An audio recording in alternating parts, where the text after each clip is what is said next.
as comfortable as it could have got.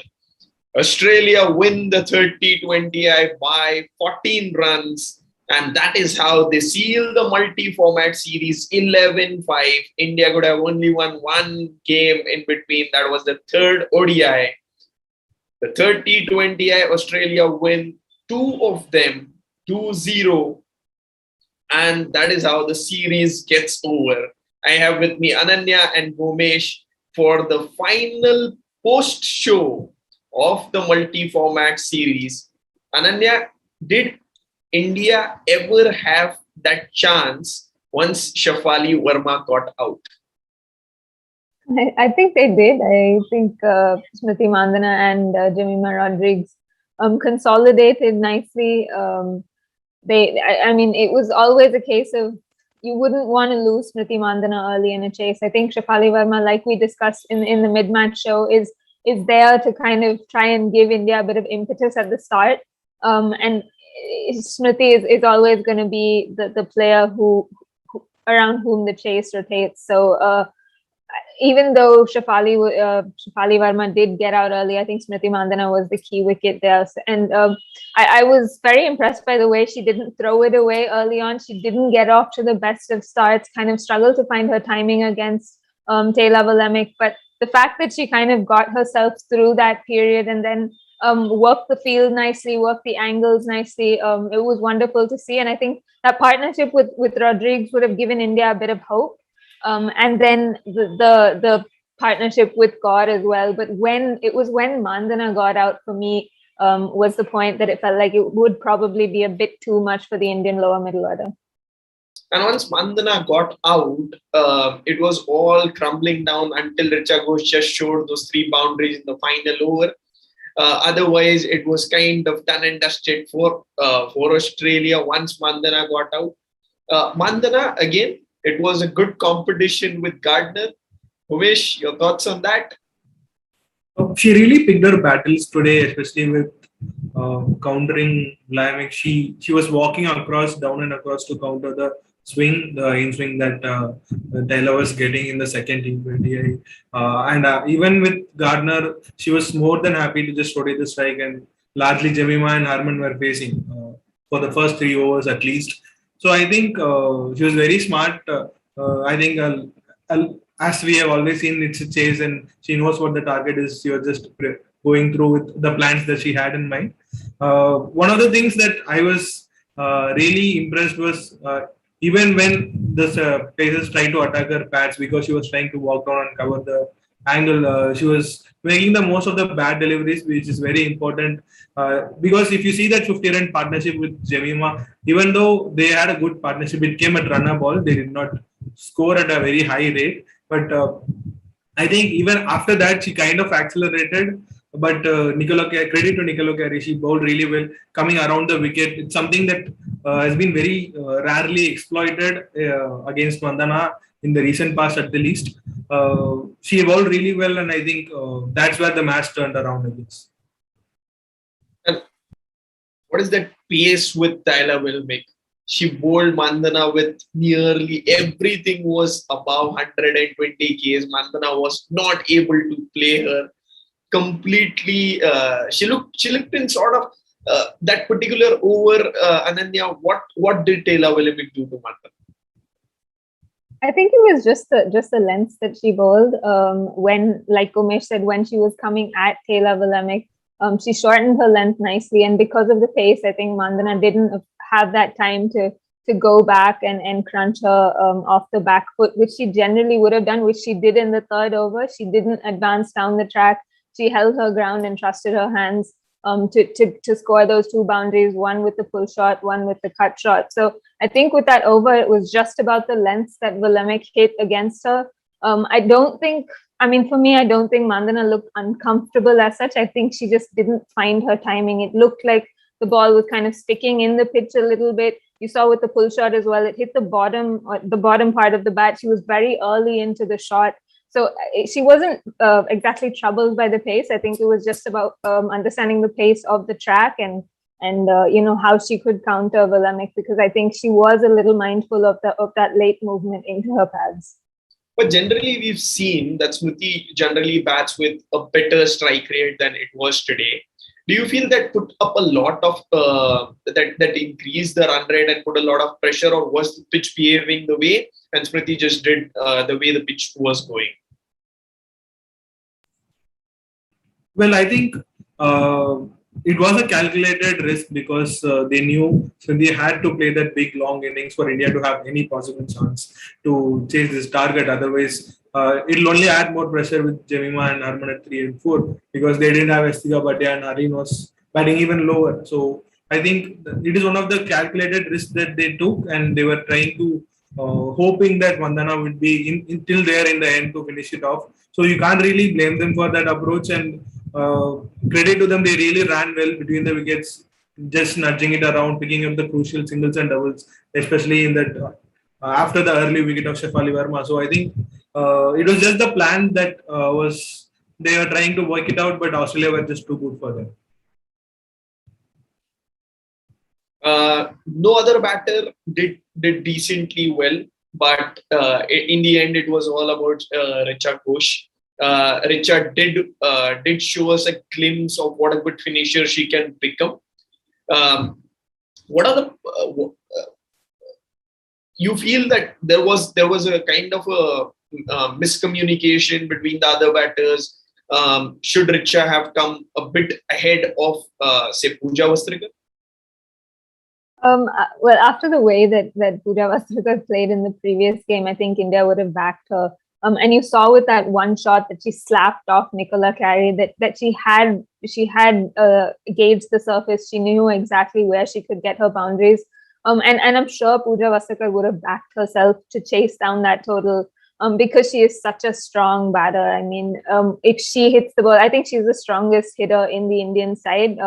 Is probably the most powerful batter, even more than Richa Ghosh and Shefali Verma, even though she's built as puny as she is. But I think it was more, like Gomesh said, it was just a calculated risk. This was someone who had scored runs on a slightly difficult surface, so they backed her to go in and probably at least reduce that balls runs difference, which she wasn't able to do. And again, credit to Nicola Carey. I think that was just an excellent Yorker. I mean, leg stump Yorkers, you generally can't hit anywhere, and she was just on target. So credit to Nicola Carey. But Richa Ghosh, it would have, I think she took a bit of time to kind of again gauge the pace of the surface.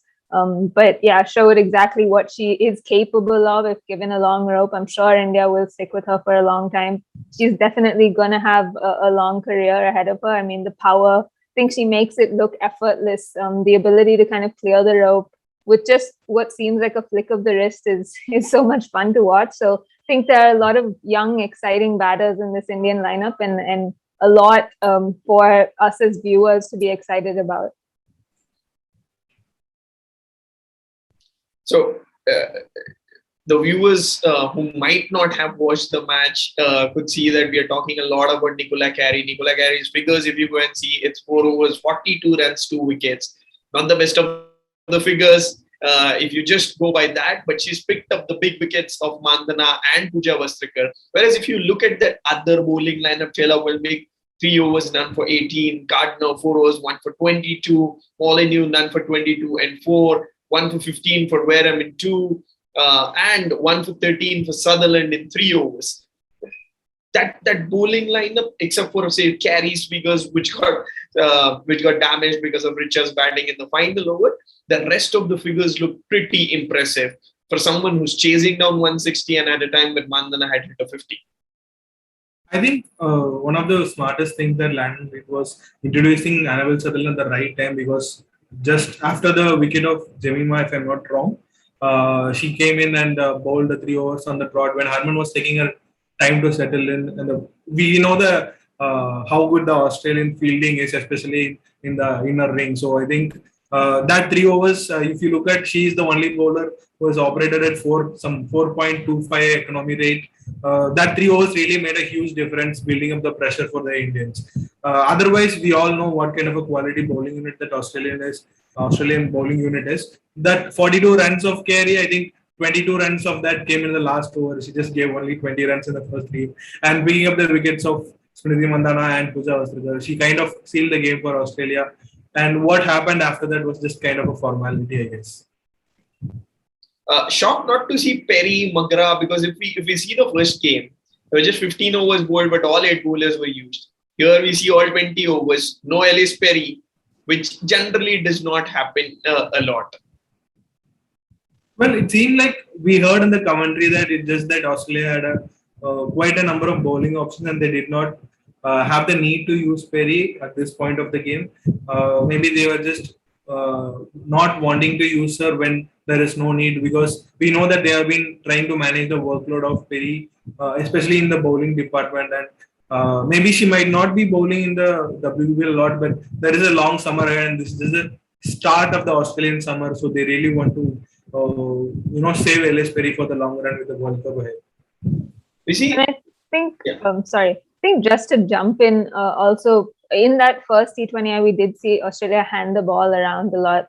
And Perry didn't bowl. I think she bowled 1 over for 3 runs, and we were asking why she bowled only 1 over for 3 runs.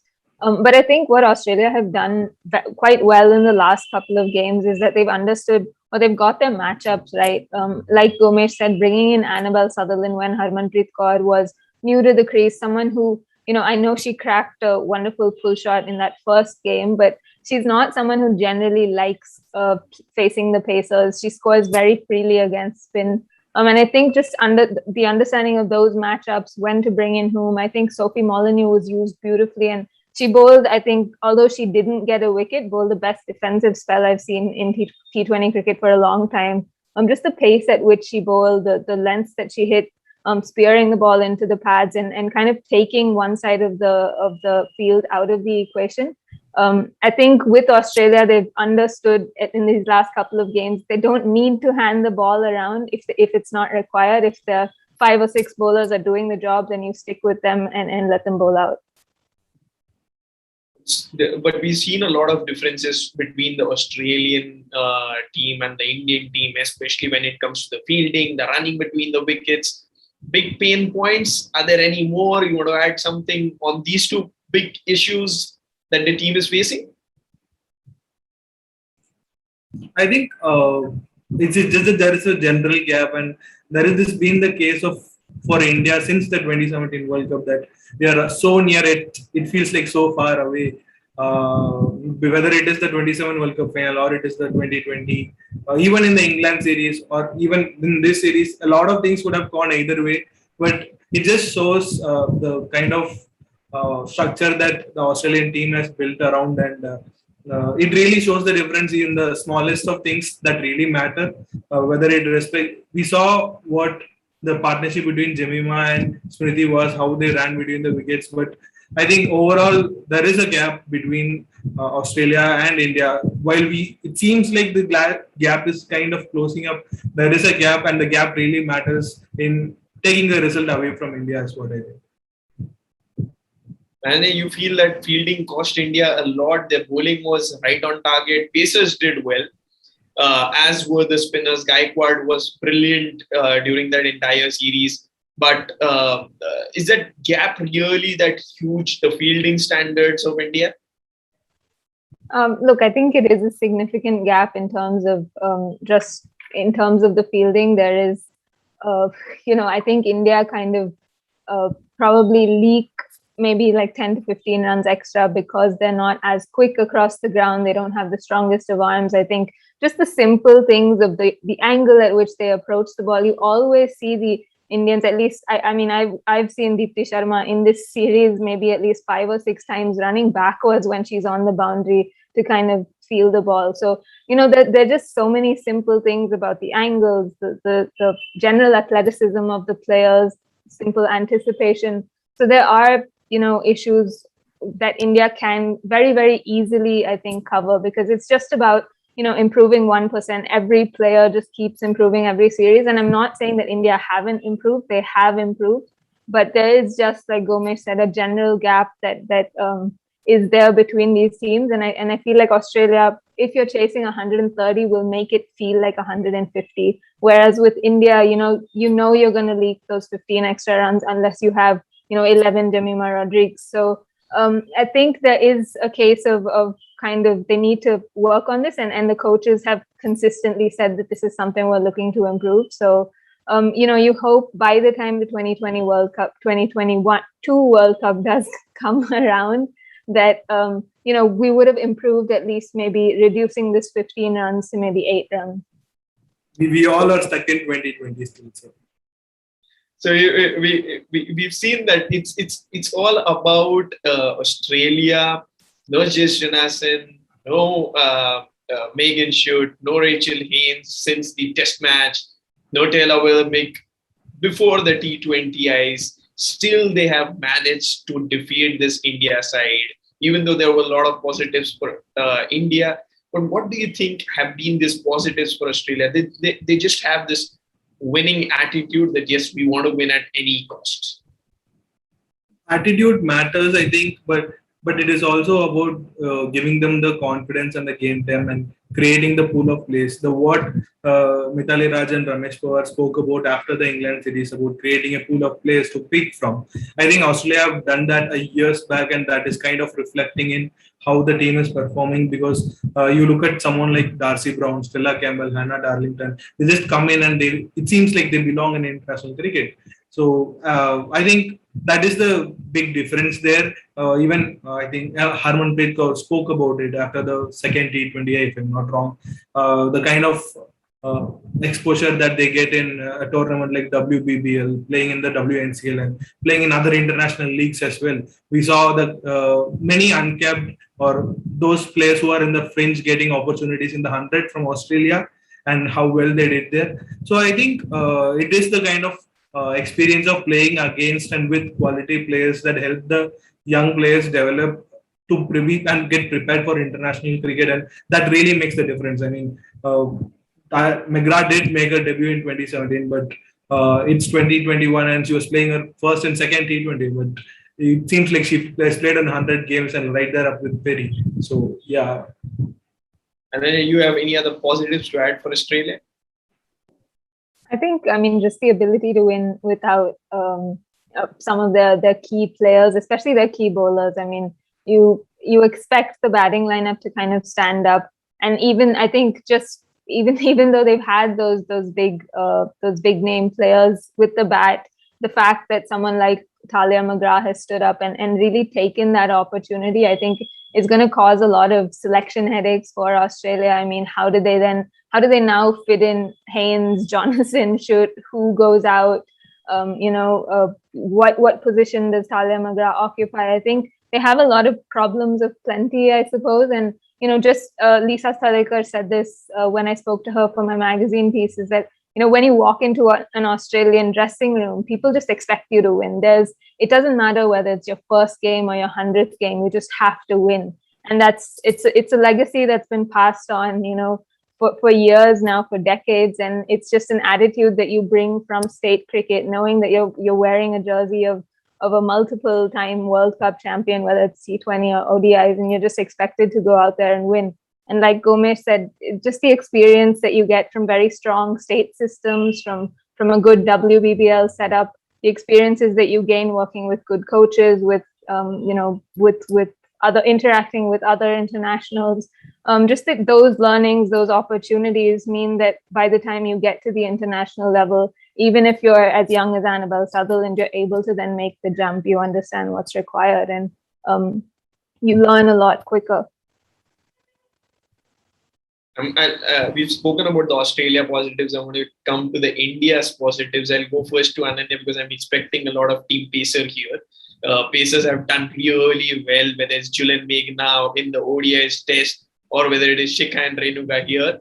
Everyone has done well, and as has Pooja Vasarkar throughout the series. So positives for the India side from the tour down under.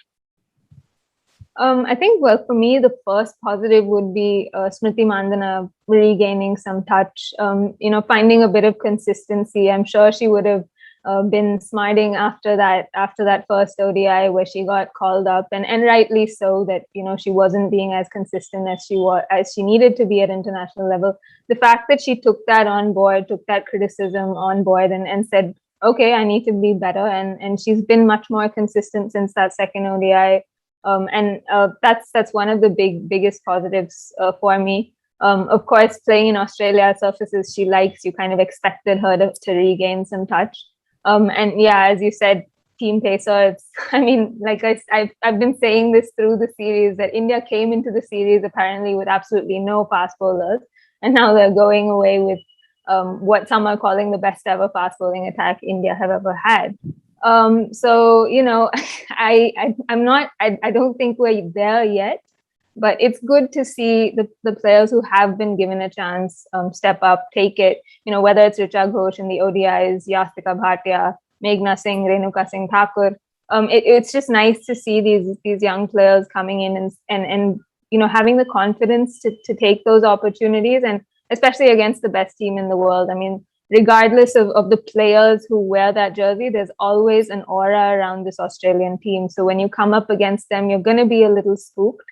And the fact that this Indian team didn't seem like they were is a big positive. So going into that 2022 World Cup, you hope that they continue with this momentum, they continue to improve like they have from the England series. I think there's been a drastic improvement, even in the simple things like the converting of dot balls into runs, you know, just the running between the wickets. You see the intensity in the field, but I think they need to now, you know, make those longer periods. The intensity between the wickets needs to be for much longer. The intensity in the field needs to be for much longer. So there's a lot to like about this Indian team, but it's just winning those big moments, something that Australia are so good at, that India need to learn to do. Umesh, Ananya, I think so, has nearly covered everything. I don't know what's left, but if there is something else you feel that, oh, okay, this is again another positive that India has had? No, I think Ananya has summed it up pretty well. One of the things maybe I can add is the comment on Mandhana from Mithali Raj. Seems like a long time ago. I mean, after that, she has ended up the top run getter of the series across the format. It's really important that she continues the same form going into the World Cup for India, because if India were to have a really good tournament in New Zealand, then she's going to be a vital cog along with Shefali Verma at the top, because we know how the batting order is going to be structured and what the roles are going to be. And for India to do well in the World Cup, the openers are the key. And Shefali did not have a breakthrough tour, but she has shown that what she can do. There are signs of it, and hopefully the big knock is not too far away. But I think, as far as the other positives are concerned, one of the biggest positives that I would really say is that without what they did in this tour, I don't think 8 Indians would be playing in WBBL. Maybe 5, like as they did the 100. But what this tour has done is that for the likes of Richa Ghosh to get an opportunity and go and play in the WBBL, I don't think it would have happened without this series. And that experience is really going to come back handy when they return to the Indian team. And the results might not have gone in their favor, but I think they could go only upwards from here. So a lot of positives for India: Yastika Bhatia, Richa Ghosh, Meghna Singh, Renuka Singh Thakur, the return of Shikha Pandey. A lot of positives for India. But at the same time, there were a couple of young Poonam Yadav and Radha Yadav who didn't get a chance in the entire series. We'll see them in the WBBL. Will they then be able to make a comeback just like Jemimah Rodrigues did in the first T20I? Is yet to be seen. I'll just ask one question now. Who was your player of the multi-format series? The official. There should be no question there. Mandhana is the top run scorer. Mooney is second. McGrath has done pretty well.